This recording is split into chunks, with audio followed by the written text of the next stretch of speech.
മർഹബ. Nice spoken Arabic പഠനത്തിലേക്ക് വീണ്ടും സ്വാഗതം. ഒരു ചെറിയ ഇടവേളയ്ക്ക് ശേഷം നമ്മുടെ ഈ സ്പോക്കൺ അറബിക് പഠന പരമ്പര വീണ്ടും പുനരാരംഭിക്കുകയാണ്. ഇന്ന് നമ്മൾ ചർച്ച ചെയ്യാൻ പോകുന്നത് അറബിയിൽ സ്ത്രീകളുമായി സംസാരിക്കുമ്പോൾ സ്വീകരിക്കേണ്ട പ്രത്യേക ശൈലികളും വാക്കുകളും രീതികളും എന്തൊക്കെയാണ് എന്നാണ്. മറ്റ് പല ഭാഷകളിൽ നിന്നും വ്യത്യസ്തമായി അറബിയിൽ സ്ത്രീകളോട് സംസാരിക്കുമ്പോൾ കൂടുതലും പ്രത്യേക വാക്കുകളും രീതികളും ശൈലികളുമാണ്, പ്രയോഗങ്ങളുമാണ്. നമ്മൾ സംസാരം തുടങ്ങുമ്പോൾ തന്നെ സ്ത്രീകളോടാണ് സംസാരിക്കുന്നതെങ്കിൽ പ്രത്യേക പദപ്രയോഗങ്ങളും ശൈലികളുമാണ് സ്വീകരിക്കേണ്ടത്. കണ്ടുമുട്ടുമ്പോൾ ഇഷ്മുക്, ഷുഹാലക്, കൈഫ ഹാലുക്, ഈ പദങ്ങളൊക്കെ നമ്മൾ ഉപയോഗിക്കുന്ന സുപരിചിതമായ പദങ്ങളാണ്. ആ ഇഷ്മുക്, ഇസ്മുഖ എന്നാണുള്ളത്, അത് ഇസ്മുഖ് എന്നാണ് നമ്മൾ സാധാരണ ഉപയോഗിക്കുക. സ്ത്രീയോടാണ് സംസാരിക്കുന്നതെങ്കിൽ ഷിസ്മുക്കി എന്നാണ് അറബിയിലുള്ളത്. ആ കി എന്ന പദം തന്നെ ഇപ്പോൾ നിൻ്റെ എന്ന അർത്ഥമാണ് അവിടെ. ഷിസ്മുഖ് എന്ന് ചോദിച്ചാൽ നിൻ്റെ പേരെന്താണ്. ആ ഖ് എന്ന പദത്തിൽ നിന്നാണ് ആ നിൻ്റെ എന്ന അർത്ഥം കിട്ടുന്നത്.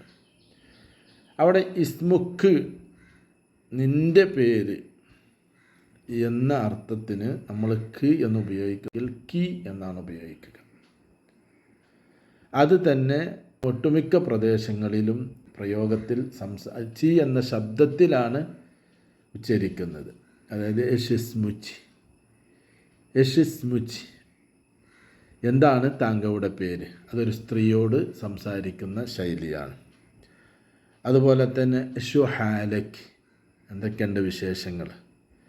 അവിടെ ഷുഹാലിച്ച്, എന്തൊക്കെ താങ്കളുടെ വിശേഷങ്ങൾ? ഒരു സ്ത്രീയോടാകുമ്പോൾ ഹാലിച്ച്, ഹാലുക്ക് എന്നതിൻ്റെ സ്ഥാനത്ത് ഹാലിച്ച് എന്നാണ് ഉപയോഗിക്കുക.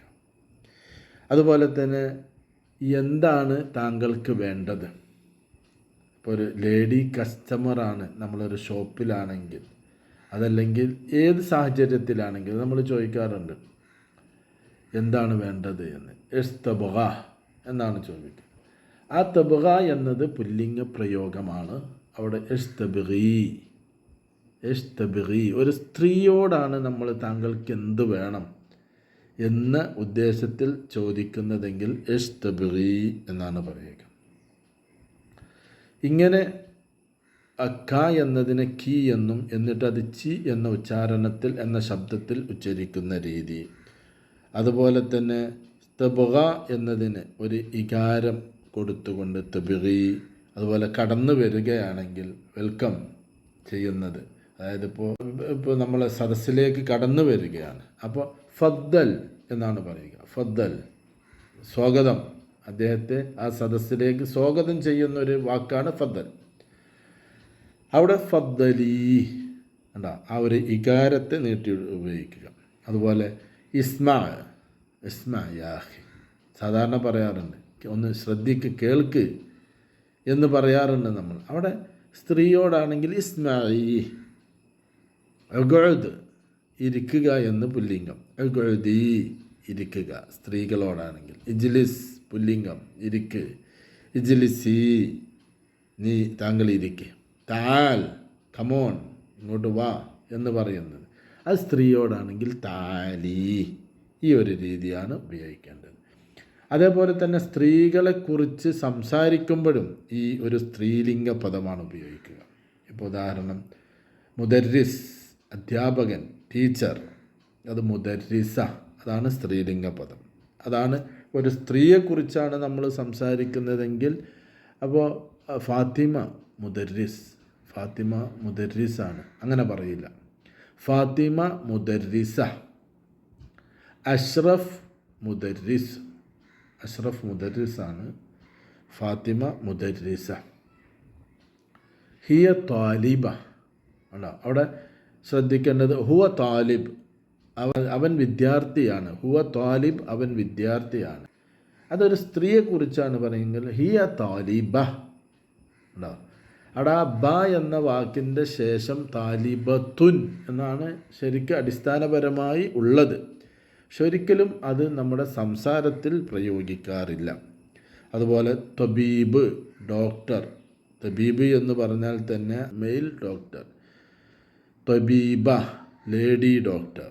ഡോക്ടർ എന്ന പദത്തെ അറബീകരിച്ചുകൊണ്ട് ദൊക്തൂർ, ദൊക്തൂറ എന്നും പ്രയോഗിക്കാറുണ്ട്. ദൊക്തൂർ മെയിൽ ഡോക്ടർ, ദൊക്തൂറ ഫീമെയിൽ ഡോക്ടർ അഥവാ ലേഡി ഡോക്ടർ.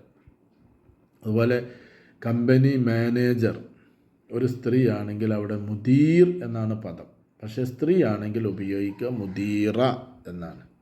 മുദീർ ജാലിസ് ഫിൽ മക്തബ്, മുദീർ ഓഫീസിൽ, ജാലിസ് ഫിൽ മക്തബ്, മാനേജർ ഓഫീസിൽ ഇരിക്കുന്നുണ്ട്. അതൊരു സ്ത്രീയെക്കുറിച്ചാണ് പറയുന്നതെങ്കിൽ മുദീറ ജാലിസ ഫിൽ മക്തബ്, മുദീറ ഓഫീസിൽ ഇരിക്കുന്നുണ്ട്. ഹിയ നായിമ, അവൾ ഉറങ്ങുകയാണ്. ഹുവ നായിം, അവൻ ഉറങ്ങുകയാണ്. കണ്ടോ? അവിടെ ഹുവ എന്നതും മാറി, ഹുവ എന്നതിൻ്റെ സ്ഥാനത്ത് ഹിയ എന്നായി. അതേപോലെ തന്നെ നായിം എന്നതിൻ്റെ സ്ഥാനത്ത് നായിമ എന്നായി.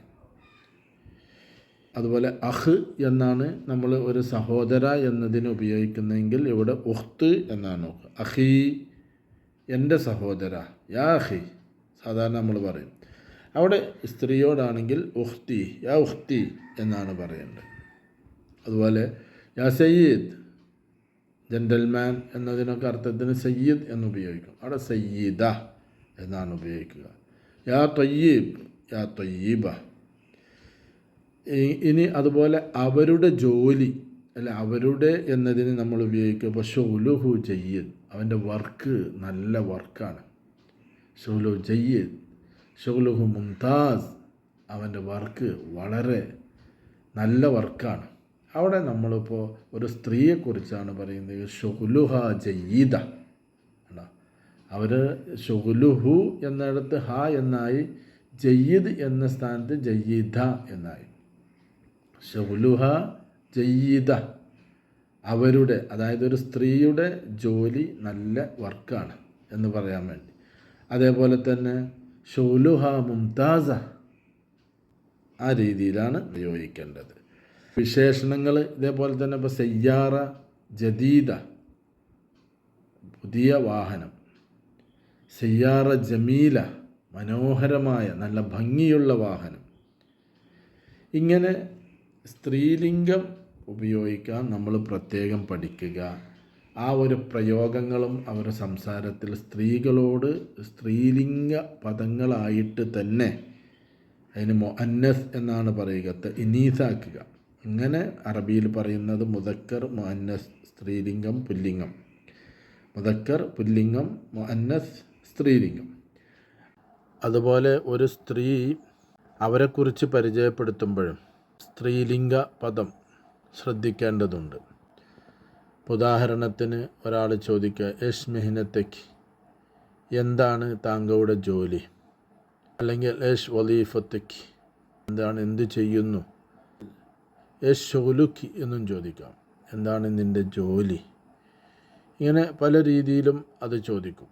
അപ്പോൾ നീ എന്ത് ചെയ്യുന്നു എന്ന് നമ്മൾ ചോദിക്കാറില്ലേ ആ സ്ഥാനത്ത്. ഇപ്പോൾ ഉദാഹരണം, ഒരു ഫീമെയിൽ നേഴ്സ്, അന മുമരിദ്, ഞാൻ നേഴ്സാണ് എന്നുദ്ദേശിച്ച് പറഞ്ഞാൽ അത് പറയേണ്ടത് അന മുമരിദ, ഞാൻ നേഴ്സാണ്. അത് ഞാനൊരു ഡോക്ടറാണ്. ഒരു സ്ത്രീയാണ് അങ്ങനെ പ്രസൻറ്റ് ചെയ്യുന്നതെങ്കിൽ അന ത്വബീബ, അല്ലെങ്കിൽ അന ദുക്തൂറ, ഞാൻ ഡോക്ടറാണ്. അന മുദീറ, ഞാൻ മാനേജറാണ്. അന മുഅല്ലഫ ശരിക്ക, ഞാൻ കമ്പനി ഉദ്യോഗസ്ഥയാണ്, സ്റ്റാഫാണ്, ജോലിക്കാരിയാണ്. ഇങ്ങനെ അവരെക്കുറിച്ചും പറയുമ്പോൾ സ്ത്രീലിംഗ പദം ഉപയോഗിക്കുന്നതാണ് ഗ്രാമർ അറബിയിലും സംസാര അറബിയിലും അതിൻ്റെ ശരിയായ രീതി. സ്ത്രീകളോട് പുല്ലിംഗ പദത്തിൽ അഥവാ മുദക്കർ രൂപത്തിൽ സംസാരിക്കുന്നത് പലപ്പോഴും അറബ് വനിതകൾക്ക് അരോചകമായി അനുഭവപ്പെടും എന്നുള്ള യാഥാർത്ഥ്യം ഉൾക്കൊണ്ടുകൊണ്ട് നമ്മുടെ സംസാര ശൈലി ഈ രീതിയിൽ ക്രമപ്പെടുത്താൻ ശ്രദ്ധിക്കണം എന്ന് ഓർമ്മപ്പെടുത്തുകയാണ്.